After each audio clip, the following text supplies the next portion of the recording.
supposed to come for dinner, not to stare, okay? You eat the food, not me, all right? But please bring the food before they eat me up. Oh, never mind, I'm just kidding. I'm not rushing you, please. I'm not rushing you. You do it at your own pace, yeah? At your own time. Well, I have to say something, you know, because they stare at me and make me nervous. Are you all Americans, yeah? Right. So just relax, okay? And don't make a big deal. Who's this? George Hutchison. Yeah. And I've been invited down here to meet you. Hi. I'm okay, and you? This is your son? Honey, come over. Oh, you're so scared. Come here. I'm very cute. Come. You speak English, Vietnamese, Chinese? English. What's your name? Greg. Oh, that's the same name with this gentleman over there. That's my name. Yeah. So what is he? His name is George. He's a senior vice president of a large asset management company. In your He is company? a black belt from Cheeto. What? Oh, yeah? Wow. But he is also this far from the past. Yeah. Is he in Vietnamese Haitian? What was it? Korean. Korean. I thought he is a Korean. Yes. And as a matter of fact, his master, I invited him to tomorrow to meet you, his master. Yeah? He's Vietnamese. Vietnamese. Who is the young master? Khai. Oh, yeah? He is your teacher? Taekwondo? I mean, Hapkido? Wow. They were concerned there might be a conflict in the Kuan Yin and the... Hapkido? No. No. I have many, well, if you have time, they can show you the tape of all of the world martial art master who congregate sometimes in our place and display their strength. Yes. You know, some of people, they get a small stone like this, a Korean monk. Yeah, I have so many monks who Korean, yeah. And one of the monk, you know, he's truly amazing, you know. Normally, if you chop brick, it's easier. But this is a piece of hard stone, you know, small one and round. There's nowhere you can kind of get an angle or something. You just put it flat like this and chop like this. Wow, you chop it. If I have that hand, I don't need any knives for vegetable and fruit. Right, yes. Do you get that far yet? No, huh? You get even further. Oh, and I have another one, Chinese, what do you call it, Taekwondo? Yes, he is not that way. He just do nothing, and if you touch him, you fall. Yes. No, not Qigong, he is a Taekwondo. And I have Qigong master if you want. Yes. All kind of martial arts and judo and everything. Many of my monks are now kind of, they're master in Taekwondo, judo, or Qigong even. Yes. And me, myself, if you want, I can show you a little bit of my chi. When I'm angry, I have a lot of chi. Never mind.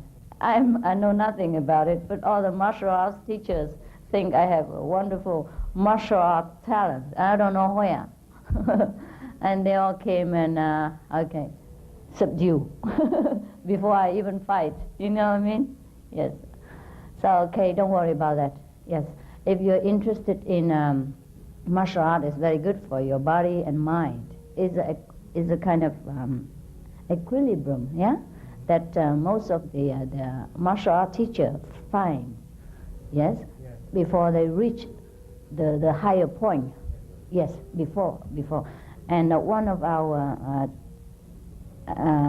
fellow practitioners, he is master of Qigong as well as the Taekwondo, yes, yeah. And he struggled before to find in his art the point of mindlessness, of do without doing, and he couldn't find it. But then after he get initiation, he thought, oh, that's it. That's the point he wants to reach in martial art. You know what I mean? Yeah. And with the help of initiation, he got it quicker. Instead of practicing this longer time, he got it very quick. Yes, so he knows that. If you have time, you get to know him. He teach all he teach the teacher of martial art. You know what I mean? He's not the ordinary teacher. He teach kind of policemen and all that, army people and all that. He teach the teachers. He's a teacher of teachers. He's one of the best martial arts master in China. I mean, in Taiwan, and even in China. Not many are like him nowadays. Yes, because he didn't do nothing, but people fall. And you can never push him. It doesn't matter how many people. But he just like this, and then maybe 10 of them are rolling up to there or flying. You know what I mean?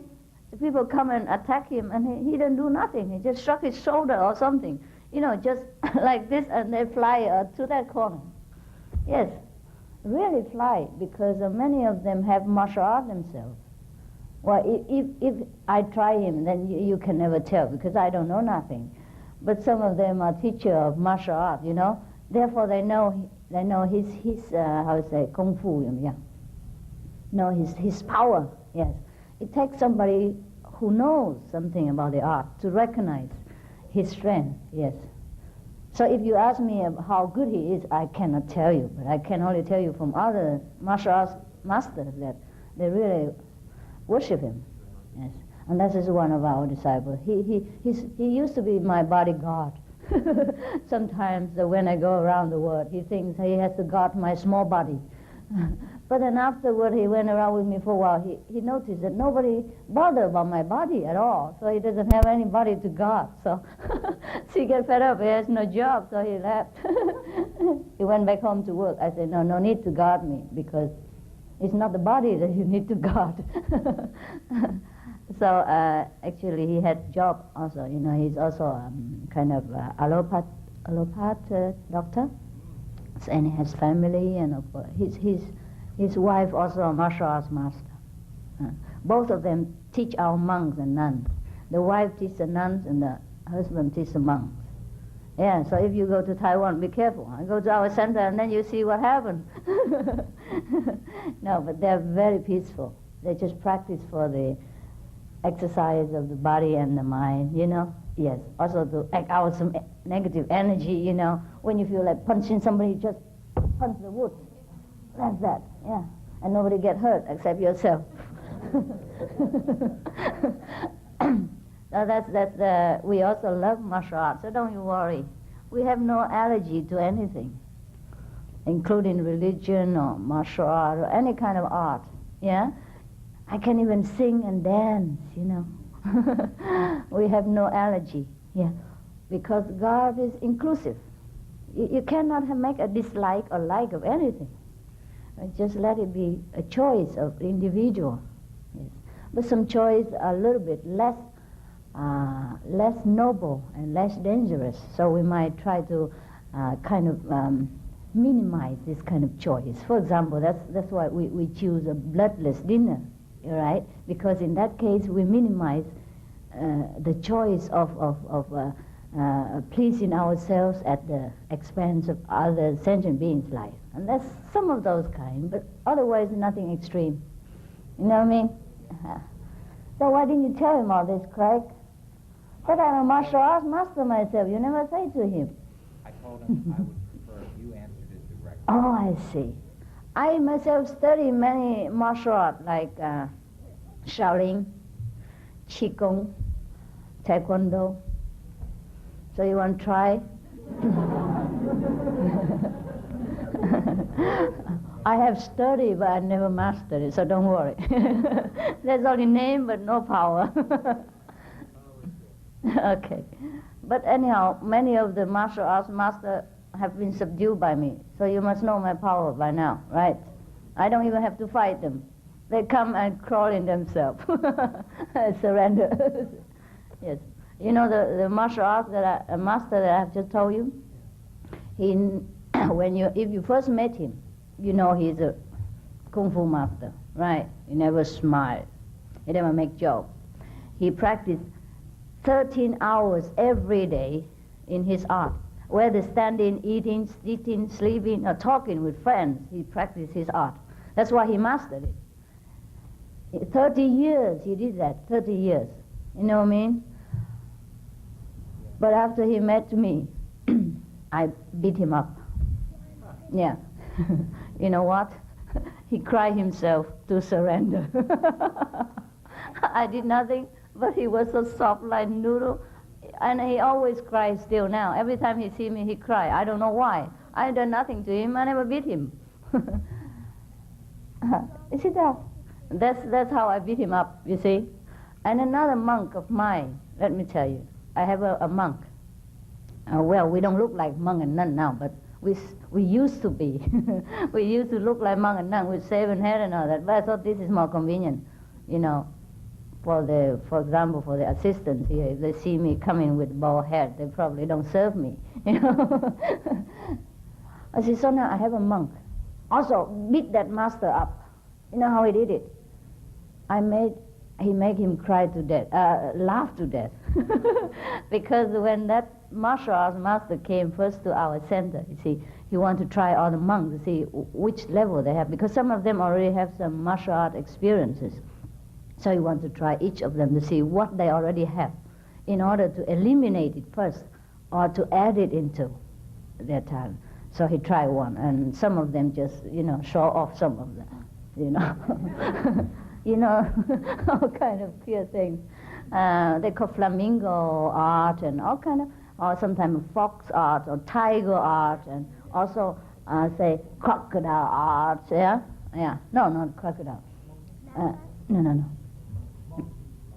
Yeah, all kind of things, yeah, and flamingo and all that. So one of our monks has studied flamingo martial art before. So the master, you know, the martial art master, just tell him to demonstrate how much he knows.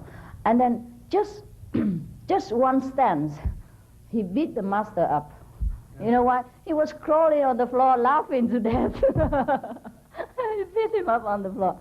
So I beat him up, I make him cry to surrender, and my monk made him laugh to death. So we two beat him. Yeah. No need violence. We just make him cry or laugh to death. So you know now, huh? Yeah. Okay. If you want to come to our center and teach our monks and nuns, they probably welcome you also. They still, you know, doing their job now at home. Yes. Maybe they're better than they used to be before I left. They practice every day. Yes. So, you still have doubt about my martial arts power? No? Good. That's good for you. I believe there was a question his master may have raised about the conflict between Kuan Yin and other meditative type of practices. For example? I know that I've heard on some of your tapes that you recommend not mixing practices. Yeah.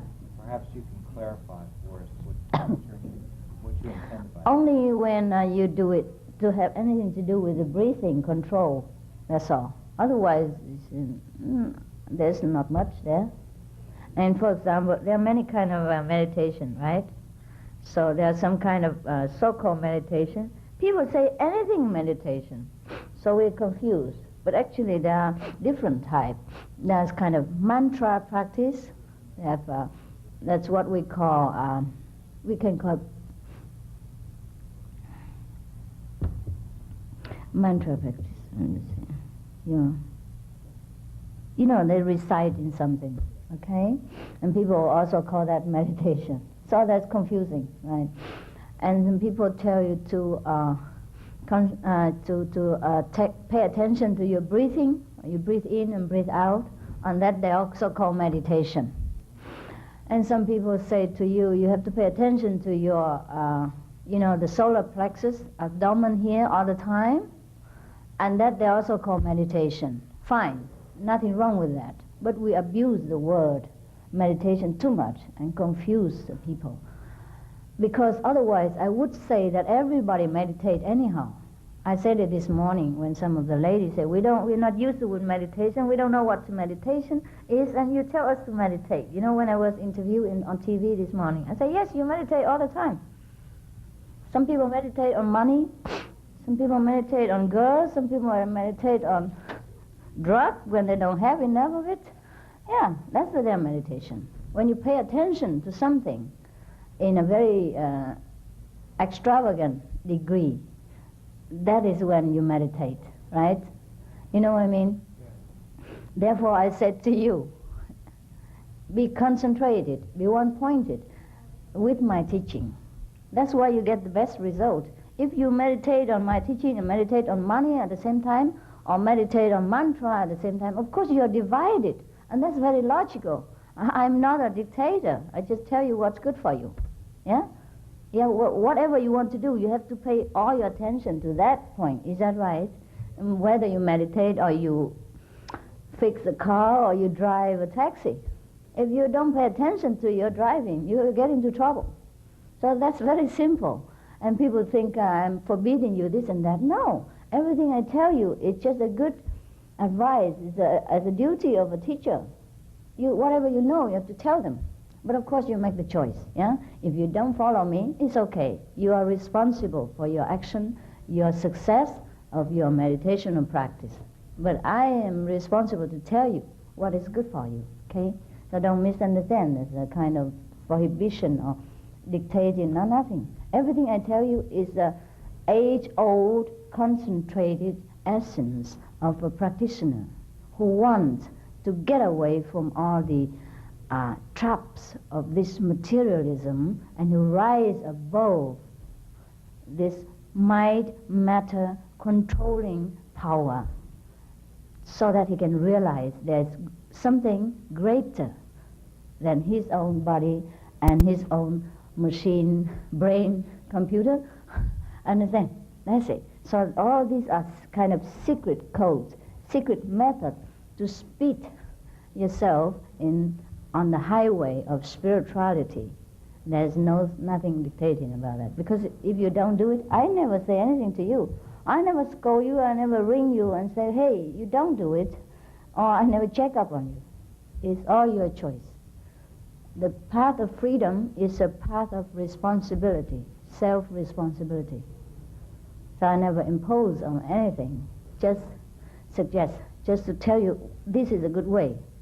If you do it, you surely get that. If you don't, okay, you get half or maybe 3/4. You know what I mean? Okay. Anything else? Were you on the path since you were a child, or at least close to the path? What? Were you on the path, the meditation path, since you were a child, or at least vegetarian and near the child? Wow, I think I got very late. I'm not so lucky like you. You're only 9 and you're already on the path. I was 29 nearly before nearly there. You know. Thank you, honey. I need that. How you know? Yeah? Oh, wow, you must be maybe a mind reader or telepathy master or something. Okay, thank you. You see, we don't have to be on a path since we are a child. There is no fixed rule when you should be. But the earlier, of course, the better. You are very blessed, yes? And that's because you have blessed parents who guide you in the right direction in an early day. I didn't have that. See, I have to fight my way. And then take my parents along afterward. It's the wrong way around by us, you see? Okay. Any more questions? Should we eat or should I let you ask? It looks so important. I sit here and know everything. You put me in this position, which is very funny, because you know everything. Just that you're too lazy to think. And you deny yourself of your greatness, which you do. For example, this afternoon I have a hard time to convince this guy that he's a saint. All the while he is, I don't believe it. He thinks a saint has to have a diploma, probably a PhD or something. Yeah, but he's not in a sainthood, honey. He has a PhD in probably commerce, right? Huh? Marketing or somewhat. Dr. Law. Oh yeah, you're a lawyer, yes. You see, so he thinks sainthood in the school of sainthood, they have to also have a degree or something in order to show people that here, I got it, I'm a saint. you know, officially. But too bad we don't have that. It's no good for our ego. Everybody keep asking God. I tell him he's a saint, and he don't believe me. I tell him, if you were not, or at least if you don't have any saintly quality, you wouldn't have, waste all your time organizing all this for me. And I didn't even ask you. I even refused it. I even keep postponing it for many times, and he keep pushing me to come here so that I can go on the air, so that I can fly on the air, like TV today, they show it twice today, or that I can talk in the air, that I can talk to the newspaper man and spread all this good news to the people. So all this is done to his and his wife married, you know what I mean? But I only talked to him today, so you were not included in that. He was the one who insisted, you know what I mean? You never complained, so. Now I have to live with the saint? Yeah, right, because you also won. Okay, put up with him because he's a funny saint. So I tried to tell him all the good quality of a saint which he possessed, you know what I mean, in one degree or another. I don't say he's a complete saint. That would be too much for him. He would die right now.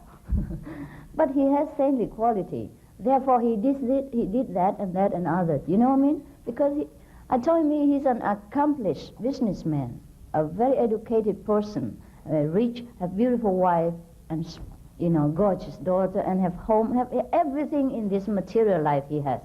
But all he wants is God. Now, if he is not a saint, what is he? Must be insane, right? So, so he has to choose it between a saint or insane. Well, I can't help him. If he doesn't believe me that he's a saint, then he has to believe that he's an insane. It's very difficult to tell him that he's a saint, or any of you, that you are Buddha, that you are similar to me, or at least more or less. But you don't want to reach a complete degree of sainthood for some reason. Maybe because you want to be closer to the feeling of human being. Maybe because you do not yet recognize how great you are. Maybe because you do not have the opportunity to completely make use of your sainthood, of your wisdom. Therefore, you don't recognize yourself as such. Yeah? And I am the one who are pushed into this position where every minute of my life, or every time, every turn of the corner, I have to make use of my wisdom because of your demand. If you haven't asked me all this question, I wouldn't even search my mind for all the answers. And besides, I don't need any answers.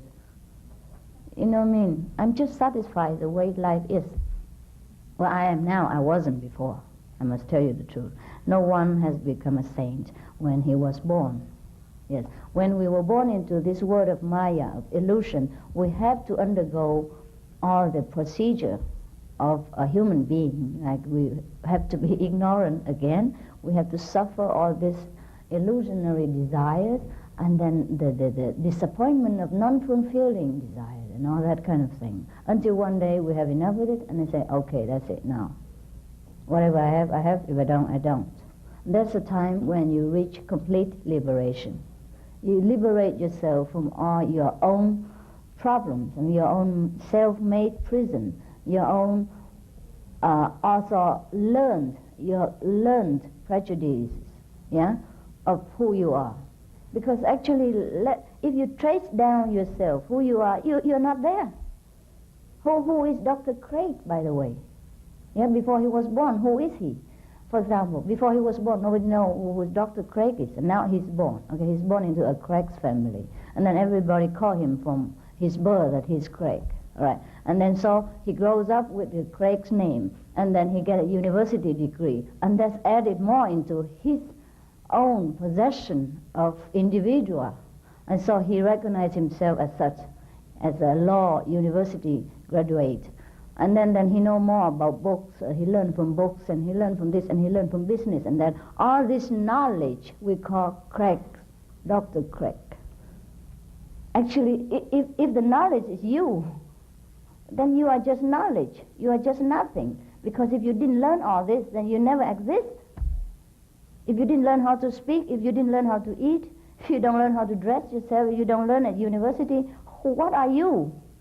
So, most of us identified ourselves with all this that we learned, all this that we habit to do. And then we think that's we.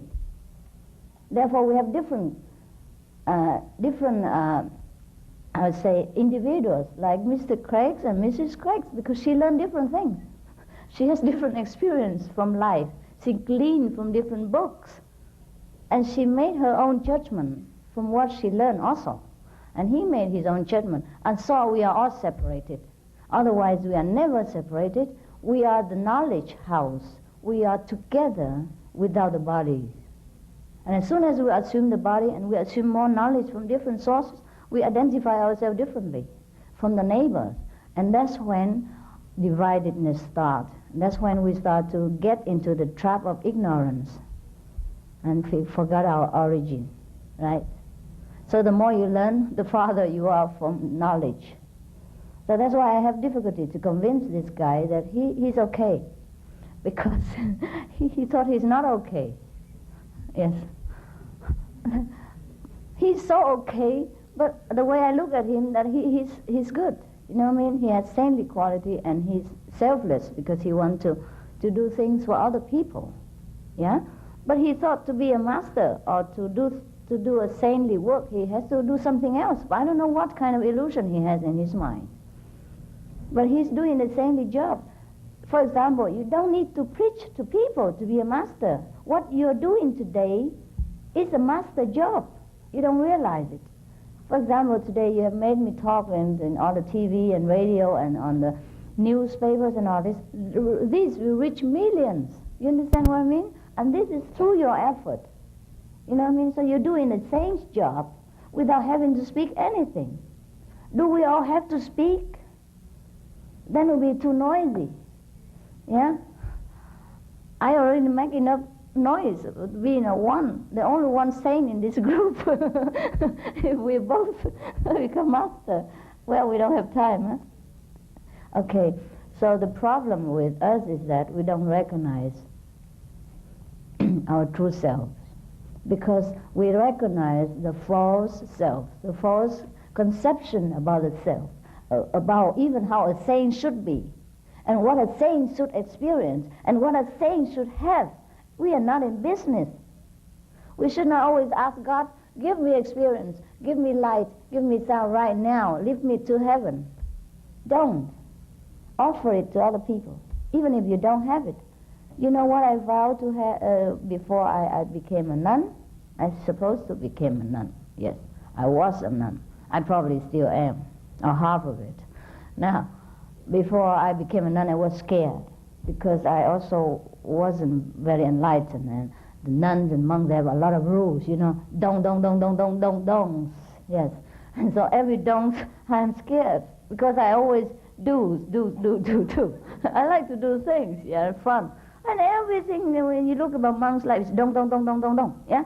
So I say, I surely go to hell if I become a monk. I surely transgress all these precepts and more. I probably violate all of them and more than that, so that I'm going to hell, for sure.